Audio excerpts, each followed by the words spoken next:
Started then this morning. I think this is going to work, but if not, you can use the buttons there. So let's give our attention now to our source at hand. Okay. So this is Pausanias. And he wrote this book right here, A Description of Greece. And the excerpt that I'm going to be telling you about is book 2 of this work, when he describes Corinth. So, that one. So a little bit of background. This book was written around 160 BC. Now, as you can see, 160 BC is not during the Greek era anymore. We're now in the Roman era. This is during Hadrian's reign, I believe. That be right? Hadrian or? No. 160 BC? 160 BC, this would be during the Roman Republic. Oh, okay. Hadrian would be AD. He'd be like 120 AD. Okay. Yeah. So this would be back before Julius Caesar, back before we had emperors in the Roman period. So he was born in Lydia. He was a traveler, and he traveled around to different parts of Greece, but also Anatolia. He went to Jerusalem at one point, and he just wrote about the things he saw. And he was a geographical writer.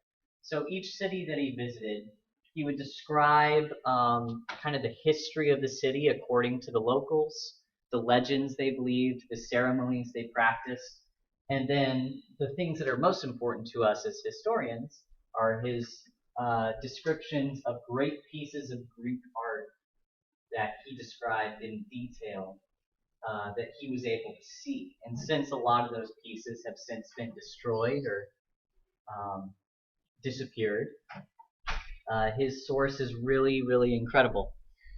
Yeah. Okay. So here's a little excerpt here. We'll read it together. This gives you an example of the type of stuff he's writing about in terms of the legends of these different cities. So this is of Corinth that he's writing about here. Corinth is no longer inhabited by any of the old Corinthians, but by colonists sent out by the Romans. This change is due to the Achaean League. The Corinthians, being members of it, joined in the war against the Romans, which Pretolius, when appointed general of the Achaeans, brought about by persuading to revolt both the Achaeans and the majority of the Greeks outside of the Peloponnesus. When the Romans won the war, they carried out a general disarmament of the Greeks and dismantled the walls of such cities as were fortified. Corinth was laid waste by Mummius, who at that time commanded the Romans in the field, and it is said that it was afterwards refounded by Caesar, who is the author of the present constitution of Rome. Carthage, too, they say, was refounded in his reign. Mummius? Yes. Okay. So that's an example of kind of, he's going through the history of Corinth, kind of trying to describe that. Here's an example of him describing some of the artistic pieces. So this is a temple that he found near the city. I have not heard worth seeing here are a theater and a white marble race course. Within the sanctuary of the gods stand on one side portrait statues of athletes who have won victories at the Isthmian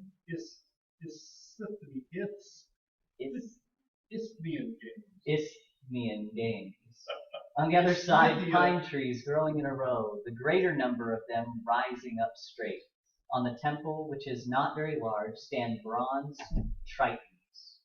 In the foretemple are images, 2 of Poseidon, a third of Amphitrite, and the sea, which also is of bronze. The offerings inside were dedicated in our time by Herodes of the Athenians. 4 horses, gilded except for the hooves, which are of ivory, and 2 gold tritons beside the horses, with the parts below the waist of ivory. So these are obviously very beautiful, beautiful statues in the temple made of ivory and bronze and marble. And it's an incredible description, and he goes on and on and on, describing different temples and monuments in these different cities. So after looking at those excerpts and kind of getting an idea of Pausanias and who he was, how can Pausanias' work be of use to historians of ancient Greece, considering that he's actually writing in the Roman era? I think that's a good question. Maybe somebody will answer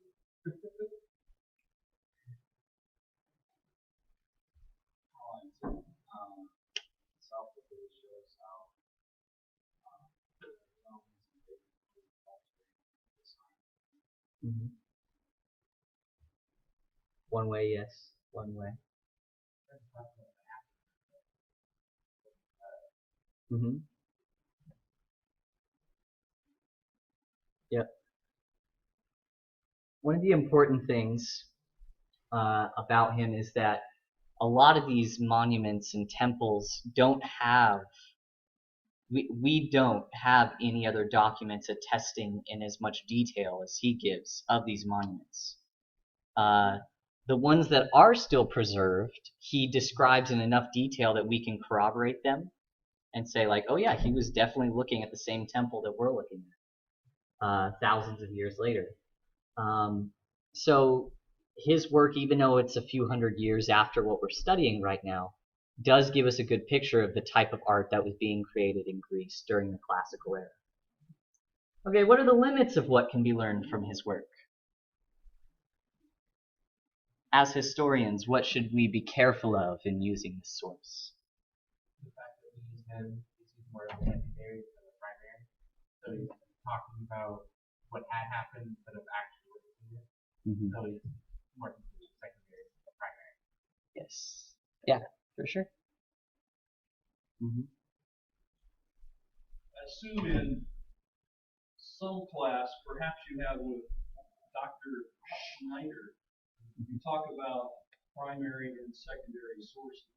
Yes. Is that what you do in the, I assume, in the sophomore class? In historiography, yeah. Historiography class, yes. So yeah, any source that you have to evaluate it and look for the bias of the writer and look for the, sometimes, for example, Herodotus does some similar things. He travels around and he records, gives us a lot of detail. But you have to say, did the person really go there? Are they writing about things that are even secondhand? Not only the historical things, but even their descriptions. Are they getting their descriptions? It would be, let's say, you have never been, say, to Corinth, but yet you write a paper that describes Corinth. You're relying upon the sources you read, maybe you didn't read them right, because you didn't actually see the site. But sometimes, in this case, they write things as if they saw it. So partially they have to determine what is their connection with what it is they're writing, and then of course the accuracy of what they're writing. So what you're saying is, he writes about a lot of things that we no longer can see. They're not there. They're gone. Mm-hmm. But the things that he writes about that we can see, you see he's accurate. Mm-hmm. His descriptions are accurate. So therefore, it gives credibility to the other things that he writes about which we cannot see. Mm-hmm. You have to read it somewhat critically to say, okay, always just take it at face value. Mm-hmm. Any other questions? How do you pronounce his name again? Pausanias, yeah. Pausanias. All right, let me just say a couple things about this, yes, and then we'll move to the next one. I'm glad you chose Pausanias. I like Pausanias. I've used Pausanias. He has his background here of Pausanias. In fact, I've used Pausanias those of you who are interested in the New Testament, maybe you've heard of it, it's the New Testament. There's a guy in there that's mentioned quite often in the New Testament. I think his name is Paul. If you, Paul travels around a lot. Paul goes to a lot of cities, and we sort of get incidental descriptions. I mean, that's not his letters are not like Pausanias. Pausanias is just writing to describe the city. However, for example, if you take a look at Acts chapter 17, Acts 17, that chapter is where Paul is in Athens, okay?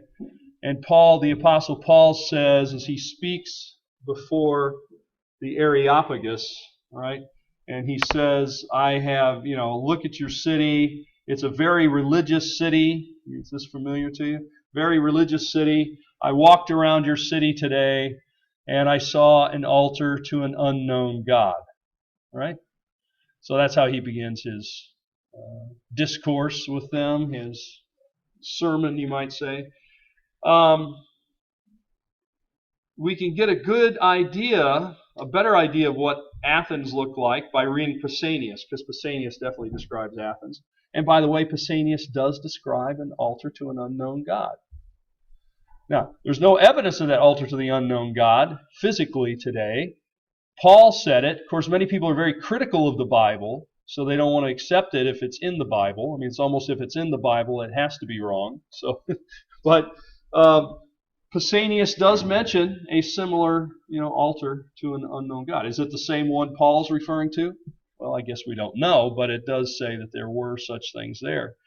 And Pausanias then is very good if you want to understand what things look like. Now remember, he's here talking about Corinth. Corinth was destroyed in 133 BC. So it was destroyed during the lifetime of Pausanias. Pausanias must be writing this then sometime after 133 BC because he mentions the... I think I mixed up. I think it was actually 80. What? I mixed up. Okay, Pausanias. Yeah, I think so. So we can see, because I think Pausanias is after Paul. It is 80. Yeah, okay. It is. I said BC, but I meant. So it should be 160, 80. Yeah, close enough.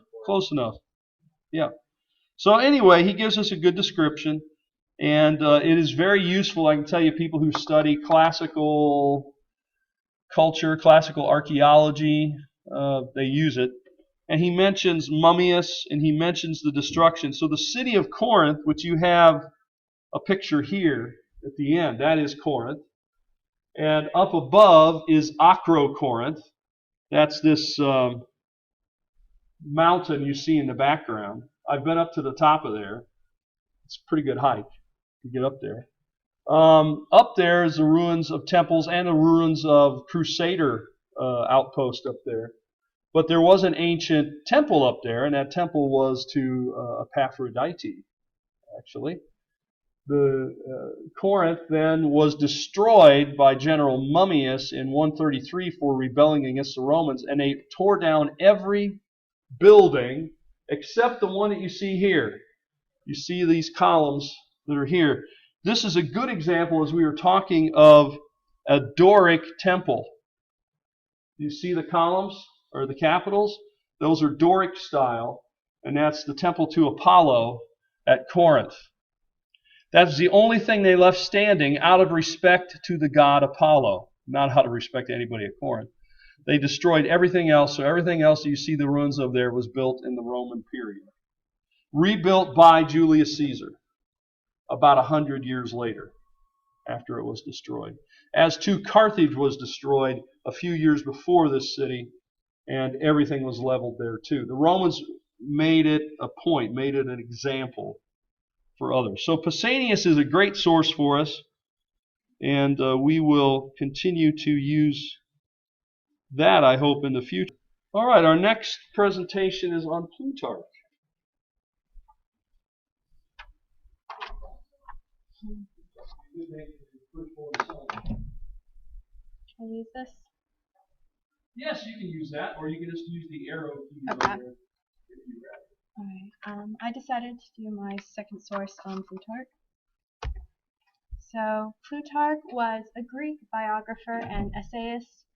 He was born in 45 AD in Tyrione, Greece, and then he died in 120 AD in Delphi, Greece.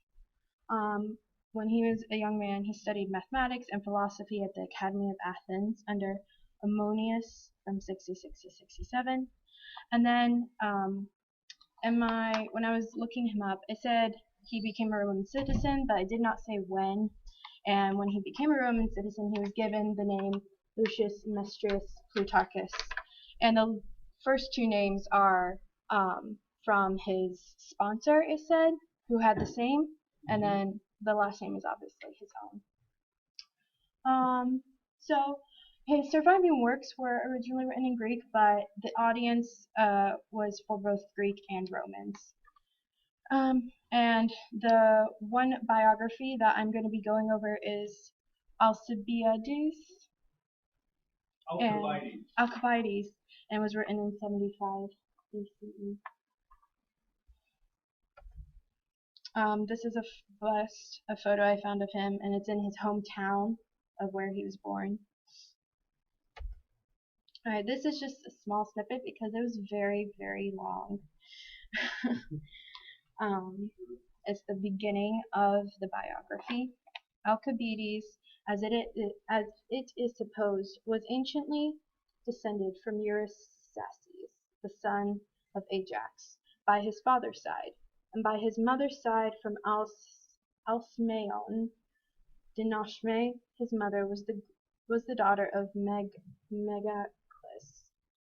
His father, Clinias, having fitted out a galley at his own expense, gained great honor in the sea fight at Artemisium, was afterwards slain in the battle of Cornea, fighting against the Boeotians. Pericles and Ariphaon, the son of Xiphippus, nearly related to him, became the guardians of Alcibiades. It has been said, not untruly, that the friendship which Socrates felt for him has much contributed to his fame, and certain it is that though we have no account from any writer concerning the mother of Nixias, or Desmosthenes, or Lamachus, or Phormion, or Thrasbolus, or Theramenes, notwithstanding these were all illustrious men of the same period, yet we know even the nurse of Alcibiades, that her country was Lacedaemon, and her name Amycla, and that Zopyrus was his teacher and attendant, the one being recorded by Antisthenes and the other by Plato. And I kind of like skim read the rest of the biography, and this goes into a lot of detail about his life. Yes. That's a lot of names. Yeah. A lot of It good kinda- names for your children, future children. What parents were you? So yeah, what I just said. And then Alcibiades, he later died in 404 BCE. And Plutarch, he'll be known as a Greek writer who changed history by recording so much of it with his countless biographies of the many different people. I also read that he was very popular in Rome, but he never traveled, and he stayed in Greece, and the people came to him instead of him going to them. And he would sit on this like marble chair, and he was like kind of like revered. So, yeah.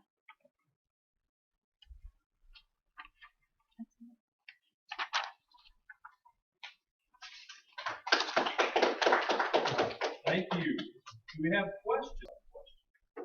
Now, what was one of the main things that Alcibiades did? Why is he so famous?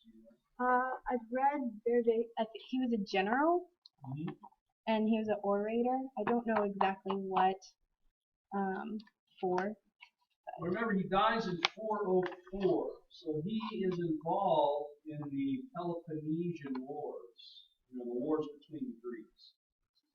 And very interesting character. All right, well, there's more we can say, isn't there? There always is. That's the nature of our courses, I suppose. I try to get you started, and then you have to go from there, right? So we have now the Carthaginian attack.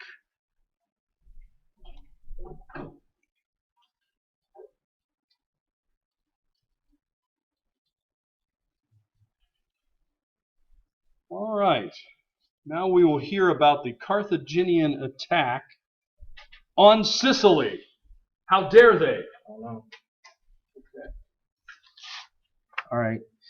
I read the Carthaginian attack on Sicily, written by our very own Herodotus, and let's go into it.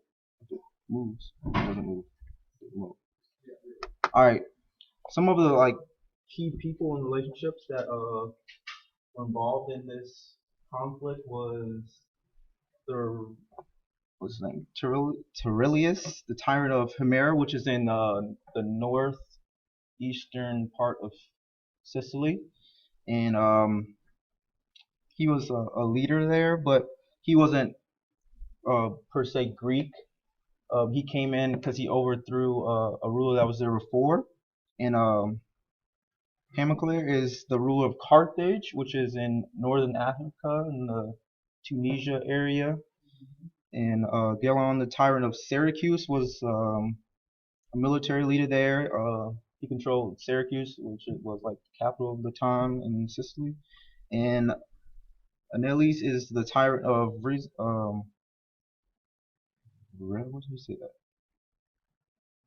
Ricium, allied to Carthage. And he aided Carthage when they invaded Sicily and Himera. Okay, so this battle came apart by Turles was expelled from Himera because there was a lot of political conflict going on because people didn't really like him because he wasn't really from that area. He came about from the Carthaginians helped him become ruler. So he was expelled in 482. Sorry, not 18. 482 to coax the people of Carthage to help him overthrow the ruler that took his place. But it took them 2 years, to end up, Hamilcar to bring an army to Sicily. So it took them a while to get there. The invasion happened and they landed in Sicily, the northwest coast. But Gelion, the leader of the Sicilians, came and defended the invasion of Carthage, which was a big thing because the Carthaginians were outnumbered them by a lot, and they had a very advanced navy at that time. And yeah, go to the next one. And it was a major victory for the Greeks in Sicily. And a funny story that Herodotus writes about, Hamilcar disappearing, the leader of Carthage, but they didn't really know where he went. There's a story that he was sacrificing people at an altar, trying to pray to the gods about if they're gonna win this battle or not. But he got a vision of their defeat, so he just jumps into the fire himself and dies. So I thought that was very interesting that Herodotus wrote about that. And so the aftermath. Sometimes it's best, if you know you're gonna lose. Yeah, just give up. That's the lesson of the day. Just jump in the fire. Give up. So Carthage had to send ambassadors to Syracuse and negotiate a peace treaty, which lasted a little while. But then we see another battle of Himera later with Hamilcar's son Hannibal. And Glenn wanted 2,000 talents, was a lot of money back in the day, and they built 2 temples. Carthage had to pay for all this, and one of them was built in the place where the battle happened. So yeah, they left them alone until 409, where the second battle happened. So who are the main people fighting each other?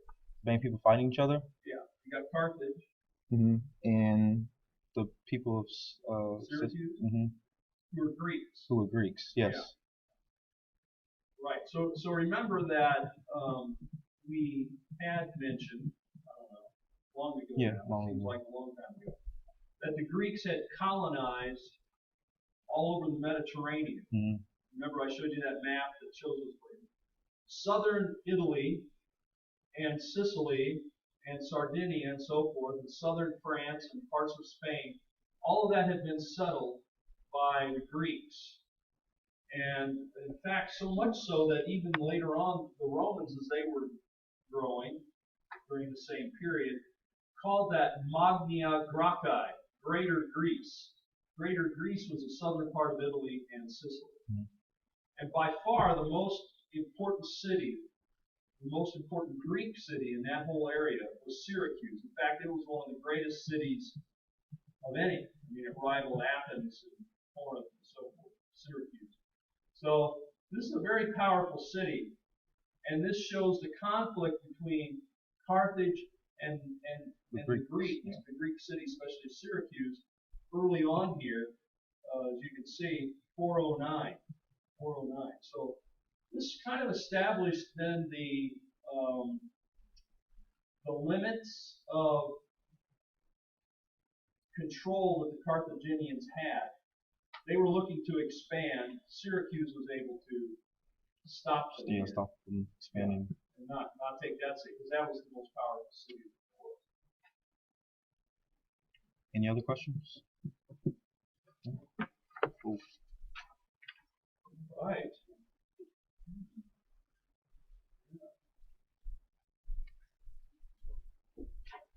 So very good. Yes. Here again, our good buddy Herodotus helps us out with the Carthaginian attack on Sicily. So, if we wanted to, I guess in this class, I mean, you could have a class. There's no doubt you'd have many classes where the only textbook you used was Herodotus. And you would just, you'd need to have much more of the semester there. You could go through and just say we're going to study the Persian Wars, or you could just go through and we're going to look at other things. We're going to look at what Herodotus says. This whole class could be focused on Egypt and Herodotus' view of Egypt, and then we could add other sources into it. Because Herodotus has so much, there's so much packed in there, that in fact, for a lot of people, it can be overwhelming. It really can, because there is so much there. When you sit down to read Herodotus, you have to have in your mind an outline of the history and the geography and the culture. I mean, he's covering all those things. All those things are included. Okay, now we go with the birth of Athens. Well, this is good because this relates. You see, I don't think this guy's supposed to be here. I'm just mistaken. But if you go there, does anybody know where this is before he starts? Natural Tennessee. Of course you know. Okay, go ahead. Natural Tennessee. Okay, so mine was on Athens, which is really ironic because that's actually what my favorite topic is, on Athens. So this is actually a great backing for my paper. So we have the Athena Parthenos, which is a replica, and it stands at 41 feet, 10 inches, so it's almost 42 inches tall, and here's how big it is compared to a fully grown man. That's a very short man. He's only like 2 inches. I want to say he's probably about 5'6", 5'8". So that just gives you a really great description of how tall it actually is compared to a fully grown man. That's very good. You don't usually see that because you're usually arrested right after this photograph. I'm glad somebody was able to do that. And then when we see the statue, we see very shield the Aegis, which has the head of Medusa on it, and still fear to her foes. And in her hand, we have the goddess Nike, the Roman equivalent to Victoria, which is for victory. So that's where we have the Nike brand. So it's Greek for victory. Fun fact for you. So she's holding victory in her hand. Yep.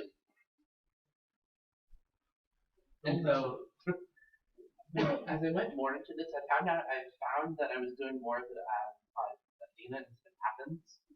That's kind of bad. So she mostly was around in the Neolithic age. The heart of Athens beats in Syntagma Square. and then this is just kind of more of traditional terms. So like That would now, be modern Athens. Yep. Yeah, that means revolution. That's the Constitution Square. That's where the government of modern Greece began. Okay, go ahead. and so like with this one, it talks about the modern times. So it's not really ancient Athens, but it talks about in the 2004 Olympic Games where it actually originated from. It finally made its way back home. That was in itself a great victory for the city of Athens itself. And then this, the Mecca or the Feast of Migration, which is celebrated on the 16th day of July or August. Couldn't conform to 1 month. Yeah, those months were imposed upon the calendar later. Yeah, go ahead, because it's lunar. We're doing lunar calendar. So this is just basically how Athens is named. So I don't know if you know the story about it, but Athens was not always Athens. It was just a city-state kind of name. And so there was a fierce rivalry between Athena and Poseidon. Both wanted to be the patron god or goddess of the city. So they had a contest in order to find out who would be the patron god of Athens. Athena used her powers to come to grow an olive tree, which we now use, in order for them to help influence their decision. And Poseidon, being the god of water, brought forth a well in the city, but his was salt water, so it's pretty useless. Can't do anything with it in its natural state. It's like Lakeland water. Yeah. It's useless. It's like well water in Lakeland. Yeah. So after that, she became the patron goddess. And then Athena is still represented today in modern society. So we have Athena up here in the Medal of Honor and the $5 coin from the U.S. Mint, which I have not seen. I've never seen one, but I take your word for it. And then in classical terms and all the epic poetry, she is aided by heroes such as Perseus, Jason, Cadmus, Odysseus, and Heracles. Don't remember how she helped Cadmus. Do you? Cadmus. Cadmus I've not heard of. Yes, Yeah. I have heard of Cadmus. Yes, it was. Yeah. He's the only one I've never heard of. Yeah. And Now, then, what is this website link? It says the Barbie collection. yeah, I found this. I found this while researching. Barbie, like a Barbie doll? If it'll load. Well, yeah, it may not. We may have to look at that in a moment. Do I just hit blank screen or? If you want it to go to that, I would think you can put the mouse over it, and then I think you have to hit maybe click Control and then press it. Maybe it'll work. But my computer doesn't like surprises.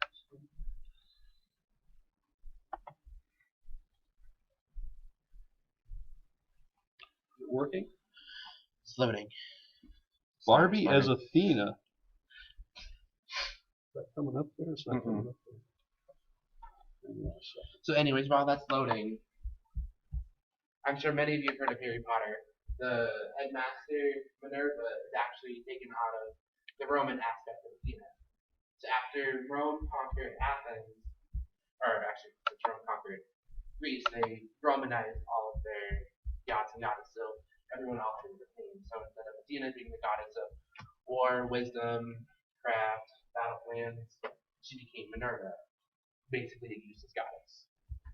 And so as I came across my research, I found this, which was just very interesting because I didn't think Barbie was smart enough to do this. Whoa! Barbie's been around forever, or Mattel has, but Wow. I've never heard of this. So I came across this in my research. Yes, Barbie as Athena. They also have Barbie as Aphrodite and Barbie as Medusa. This These must. things run at $100 a piece. Yeah, that seems excessive. Okay. And so you can see that she has her Jiga seal as well. Very Which nice. had a Medusa on it. And I think I just have one more slide. Okay, hang on. Who is a demigod. She's also the head counselor of the Athena cabinet. After the Second Titan War, she became the architect of Olympus. And those are my resources. All right. Now, yeah, go ahead. What is the source? The source for Like, what's the source that this is from? you see, I found the link on the website, but it didn't really give me a lot. It just told me I could choose the origin of Athens. So I read the article, I read the attachments, and it really helped. I had to do my own research. Okay. But it had different articles from like Herodotus and Plutarch. Okay. All right. Do we have any other questions? All right, I see none. 2 minutes. Good, 2 minutes for me to wrap up. Well, very good, thank you.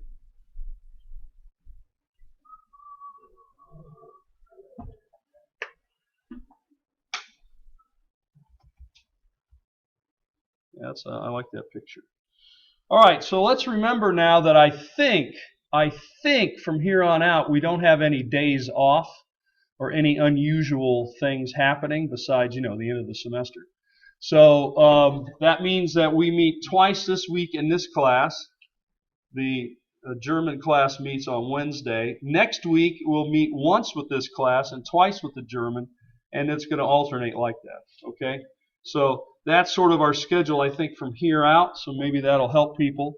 Remember that we have instead, in lieu of a test, the beginnings of your paper that you need to submit by Sunday night.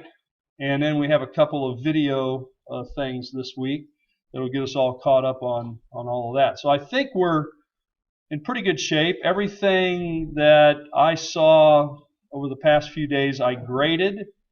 If somebody's turned something in since then, I may have been a couple things I missed, but you can double check it. I've been trying to keep everything graded, so I will try to keep up on that now.